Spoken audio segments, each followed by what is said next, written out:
ইতিমধ্যে এই আন্দোলনের শুরু থেকে আমি সকাল থেকে অপেক্ষা করতেছিলাম কখন আমাদের মাঝে বিজয়টা আসবে। আমি কালকে এসেছিলাম আপনাদের মাঝে দুঃখ বরাবর নিয়ে বিজয়টা কখন আসবে।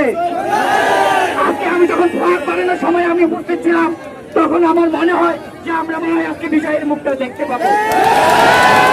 আমি 1:30টার দিকে নেট খুলে যখন নেট খুললো তখন দেখি 1:30টার দিকে শেখ হাসিনার পদ থেকে রিচার্জ দিয়ে দিল্লির বিমানে করে প্রাইভেটে করে সে সেখান থেকে চলে গেছে।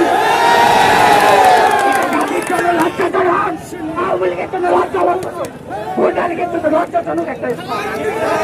আমি স্টুডেন্টদের আহ্বান করবো আজকে আমরা প্রয়োজন হলে সারা রাত র্যালি করবো। ইতিমধ্যে এই আন্দোলনের শুরু থেকে আমি সকাল থেকে অপেক্ষা করতেছিলাম কখন আমাদের মাঝে বিজয়টা আসবে।